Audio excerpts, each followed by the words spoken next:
بسم اللہ الرحمن الرحیم۔ السلام علیکم، ہمارے چینل میں خوش آمدید۔ السلام علیکم۔ دھوپ اور گرمی کی حدت سے تپتا ہوا چہرہ لیے وہ پسینے سے بے حال اندر آئی تو اے سی کی کولنگ نے دل و دماغ میں جیسے ایک دم سکون بھر دیا۔ بیگ کاندھے سے اتار کر اس نے خود کو بستر پہ گرایا ہی تھا جب چھوٹی نے کمرے میں داخل ہو کر سلام کیا اور ساتھ ہی اسکواش کا جگ گلاس ٹرے سمیت ٹیبل پر رکھ دیا۔ علی سے اٹھ کر بیٹھ گئی۔ تم آج اکیڈمی نہیں گئی؟ اور یہ رضیہ کدھر ہے جو تم کام کرتی پھر رہی ہو؟ ورشی کو پڑھائی کے اوقات میں کچھ اور کرتے دیکھ کر وہ ہمیشہ یوں ہی خار کھاتی تھی۔ رجو کچن میں ہے، بٹلر چھٹی پر تھا، اسی لیے کھانا بنا رہی ہے، اسی لیے کھانا بھی اسی بیچاری کو بنانا پڑا۔ میں اس کی ہیلپ کر رہی تھی کہ آپ کو آتے دیکھ کر اسکواش بنا کر لے آئی۔ بٹلر کہاں دفع ہو گیا ہے؟ ہر تیسرے دن چھٹی کی سوجی ہوتی ہے۔ جھک کر جوتے اتارتے وہ برہم نظر آنے لگی۔ اس کا بیٹا بیمار ہے بچوں، ہاسپٹلائزڈ کرنا پڑا، اتنی پریشانی کے عالم میں گیا ہے، ورشے نے آہستگی سے کہا، مگر اس کے تیز و تند لہجے نے اسے ناگواری بخشی۔ یہ اس کے سبھی چہرے پر موجود خفیف سرخی نے بتلا دیا تھا، مگر علی سے خاطر میں لانے والی کہاں تھی؟ وہ تو ورشے کی اس بات سے بھی متفق نہیں تھی کہ ملازم بھی عزت کے قابل ہوتے ہیں۔ وہ ملازموں کو ہمیشہ کمتر درجے کی مخلوق سمجھتی تھی، جب ہی ان کے لیے اس کا لہجہ انداز کس قدر حتکامیز ہوا کرتا تھا۔ میں نے پوچھا تھا تم پہ کون سی افتاد آ پڑی کہ کالج چھوڑ کر چلی آئیں؟ رجو کا ہاتھ بٹانے اور بھانے، آج گاڑی پھر نہیں بھیجی پبلک ٹرانسپورٹ میں، خوار ہوتی ہوئی آئی ہوں۔ جوتے یہاں وہاں پھینک کر اب وہ ایک کے بعد دوسرا گلاس اسکواش کا خالی کر چکی تھی، مگر دماغ کی گرمی ہنوز تھی۔ بھاں مما کے ساتھ گئے ہیں، سیما بھابھی کی طرف پرپوزل لے کر۔ ورشی کی اطلاع نے اس کی پیشانی لاتعداد شکنوں سے بھر دی۔ اس نے ہونٹ بھینچے تھے اور کتنی دیر جیسے خود پہ ضبط کرتی رہی۔ بھا یعنی اسد ان 4 بہنوں کا اکلوتا بھائی تھا۔ 4 سال قبل MBA کی ڈگری لینے کے بعد اس نے والد مرحوم کا بزنس سنبھالا تھا، جسے 6 سال سے مینیجر چلا رہا تھا۔ اکرم صاحب کی وفات 6 سال پہلے ہارٹ اٹیک میں ہوئی تھی۔ تب 5 بچے زیر تعلیم تھے۔ حلینا بیگم بیوگی کی چادر اوڑھ کر بیٹھی تو 4 بیٹیوں کی ماں کے سر پر کسی رشتہ دار نے بھی دست شفقت نہیں رکھا، کہیں ان کے بیٹوں کے لیے اپنی بیٹیوں کے رشتوں کے لیے دست سوال دراز نہ کر دیں۔ گو کہ حلینا بیگم حیثیت اور مرتبے میں کسی سے کم نہ تھیں، مگر رشتہ دار تو حیثیت میں ان سے بھی کہیں آگے تھے، اور آج کل جیسے کہ ہر کسی کی خواہش ہوتی ہے اپنے سے اوپر دیکھنے کی، تو وہ بھی اپنی اولاد کے لیے کچھ ایسے ہی خواب دیکھتے تھے۔ حلینا بیگم کو ناچار مینیجر کے ہاتھ میں سارا حساب کتاب دینا پڑا۔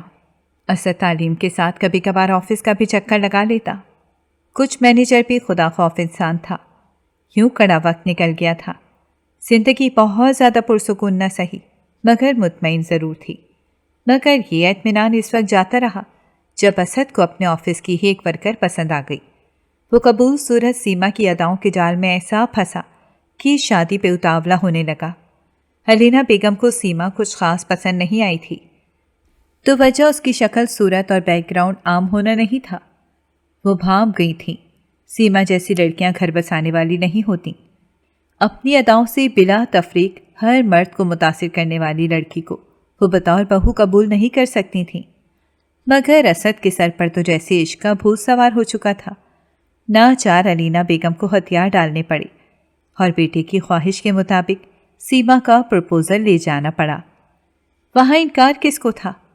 پہلی مرتبہ میں ہی ہاں کرتی گئی، مگر اعصاب شکن مرحلہ تب شروع ہوا جب رشتہ طے ہونے کے بعد انہوں نے اپنی کڑی شرط سامنے رکھی، جسے سن کر حلینا بیگم طیش میں آ گئیں۔ وہ ہرگز بھی وٹا سٹا نہیں چاہتی تھیں۔ بدلے کی شادی تو وہ اپنے ہم پلہ لوگوں میں نہ کرتیں، یہاں تو سوال ہی پیدا نہیں ہوتا تھا۔ جب ہی انہوں نے صاف انکار کر دیا تو ادھر سیما کے گھر والوں نے اسے اپنی توہین سے تعبیر کیا اور خود بھی رشتہ دینے سے انکار کر دیا۔ صورتحال گھمبیر ہو کر رہ گئی۔ اسد ہر صورت سیما کو اپنانے کا خواہش مند تھا اور یوں پاگل ہو رہا تھا جیسے اس کے بغیر سچ مچ مر جائے گا۔ حلینا بیگم سے بھی اس موضوع پر اس کی تکرار ہو چکی تھی۔ صاف لگتا تھا اس کے منہ میں اپنی نہیں سیما کی زبان بول رہی ہے۔ ایک زبردست جھگڑے کے بعد جب اسد نے خود کو ایک زبردست جھگڑے کے بعد جب اسد نے خودکشی کی کوشش کی تو علینا بیگم جیسے بے حد خوفزدہ ہو گئیں۔ شوہر کے بعد اب ان کے خاندان میں وہی ایک مرد بچا تھا۔ بیٹے کی حیثیت سے تو وہ انہیں عزیز تھا ہی، ایک نگران اور سرپرست کی حیثیت سے بھی وہ انہیں بے حد مطلوب تھا۔ نہ چاہتے ہوئے بھی انہیں اس کی خواہش پوری کرنے کو دل پر پتھر رکھنا پڑا تو اندر سے جیسے ڈھیسی گئیں۔ اسد ان کے مان جانے پر بھی راضی نظر نہیں آتا تھا۔ اچھا فیصلہ ہے آپ کا، ورنہ میرا تو کچھ نہیں بگڑنا تھا، نقصان آپ کو اٹھانا پڑتا۔ 4 جوان بیٹیوں کے ساتھ تنہا زندگی گزارنا ایک بیوہ عورت کے لیے اتنا بھی آسان نہیں تھی، اور ایسا آپ خود کرتی۔ ظاہر ہے آپ کو اکلوتے بیٹے پر بیٹیاں جو برتر ہیں۔ علینا بیگم بس اسے دیکھتی رہ گئیں۔ بھلا کس انداز سے لگتا تھا کہ یہ ان کا وہی کیئرنگ اور لونگ بیٹا ہے جو ان کے آنسوؤں پر تڑپ اٹھتا تھا۔ آج اپنی خواہش کے لیے کتنی صفاقی سے نظریں پھیر لی تھیں۔ 4 بیٹیاں ہیں، آپ کیا چاروں میں سے کسی ایک کو بھی بیٹے کی خواہش کے لیے ذرا سا کمپرومائز پہ آمادہ نہیں کر سکتی؟ تو میں کیسی یقین کر لوں کہ آپ کو مجھ سے بھی محبت ہوگی؟ وہ بے حد بدگمان تھا۔ یہ بدگمانی کیسے اور کہاں سے ان کے اندر بھری تھی وہ جانتی تھیں۔ کتنی آسانی سے وہ لفظ قربانی کو کمپرومائز کہہ رہا تھا۔ ایسے لوگوں کے ہاں بیٹی دینے کا مطلب یہ اپنے ہاتھوں بیٹی کو کنویں میں دھکیلنا تھا۔ مگر وہ سمجھتا تب تھا نا، حالات و واقعات اور رشتے ہمیشہ انسان کو بے بس کرتے ہیں، اور وہ بھی بے بس ہو گئی تھیں۔ ان کے آنسو دیکھ کر وہ چڑ گیا۔ اتنا گیا گزرا بھی نہیں ان کا لڑکا، پڑھا لکھا ہے، گورنمنٹ ادارے میں اعلیٰ پوسٹ پر ہے، شکل صورت بھی اچھی ہے، اور کیا چاہیے؟ کچھ نہیں چاہیے بیٹے، بس آپ انہیں اپنا عندیہ دے دو۔ ایسے کیسے عندیہ دے دوں؟ آپ کو میرے ساتھ چلنا ہوگا اور اپنی رضامندی دینی ہوگی سب کے سامنے۔ اور علینا بیگم ٹھنڈا سانس بھر کر رہ گئیں۔ ان کے پاس اسد کی یہ بات ماننے کے سوا کوئی چارہ نہیں تھا۔ آ گئیں آپ؟ علینا بیگم کے انتظار میں وہ لاؤنج میں بیٹھی تھیں اور ان کے اقدام پر شدید ناراض تھیں۔ ورشے بیٹے، رجو سے کہو مجھے پانی پلائے۔ چادر اتار کر صوفے پہ گرنے کے انداز میں بیٹھتی وہ شکل سے ہی تھکی ماندی لگ رہی تھی۔ ورشے رجو کو پکارنے کے بجائے خود اٹھ کر باہر نکل گئی۔ کیوں گئی تھی آپ وہاں ماما؟ ان کی خاموشی اسے خار بن کر چبھی تھی۔ انہوں نے خالی گلاس ورشے کو تھمایا۔ وہ حقیقتاً خائف تھیں۔ بیٹے، کچھ کام مجبوراً کیے جاتے ہیں۔ اسد کو کھونے کا حوصلہ ہے ہم میں، تو کیا آپ ان کی شرط مان لیں گی؟ وہ بھونچکی رہ گئی۔ میں مان چکی ہوں، میرے پاس اور کوئی راستہ نہیں بچا تھا۔ سر جھکائے ہوئے انہوں نے گویا اس کے سر پہ پہاڑ توڑا تھا۔ وہ تو جیسے سناٹوں کی زد پہ آ گئی تھی۔ حقو تک سی انہیں تکنے لگی۔ کس کے لیے تجویز کیا ہے آپ نے مقتل؟ میرے یا ورشے کے لیے؟ شدت اس ضبط نے اس کی رنگت ایک دم سرخ کر دی تھی۔ وہ لوگ تمہارے لیے کہہ رہے ہیں۔ علینا بیگم نظریں چرائے مجرمانہ انداز میں بولیں تو علیزے کے وجود میں جیسے کسی نے بھالا اتار دیا تھا۔ اور آپ مان گئیں؟ اس کے باوجود کہ سکندر مجھ سے شادی کا خواہاں ہے۔ اس نے سرسراتی آواز میں اپنے تایازات کا حوالہ دیا جو اس کو بہت پسند کرتا تھا۔ فاروق بھائی کبھی نہیں مانیں گے، تم بھی جانتی ہو۔ علینا بیگم کا انداز ہارا ہوا تھا۔ اس کا مطلب آپ میرے ساتھ یہ کریں گی؟ وہ ششدر تھی۔ مجھے اندازہ ہے بیٹے کہ آپ کے ساتھ زیادتی ہو رہی ہے، مگر اسد، آپ کو صرف اسد بھائی کے جذبات و احساسات کی فکر ہے، میری نہیں؟ کیا میں آپ کی اولاد نہیں ہوں؟ وہ اپنی بات مکمل کیے بنا ہی رو پڑی اور یوں ہی روتے ہوئے اٹھ کر لاؤنج سے نکل گئی۔ علینا بیگم ساکت بیٹھی رہیں۔ آج یونیورسٹی مت جاؤ بیٹے، سیما کے گھر والے آ رہے ہیں آج کھانے پہ۔ وہ یونیورسٹی کے لیے تیار ہو کر آئی تو علینا بیگم نے دبے ہوئے انداز میں کہا، مگر اسے تو جیسے آگ لگ گئی۔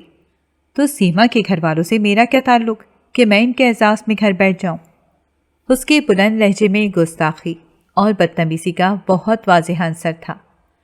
علینا بیگم خائف سی ہو کر رہ گئیں۔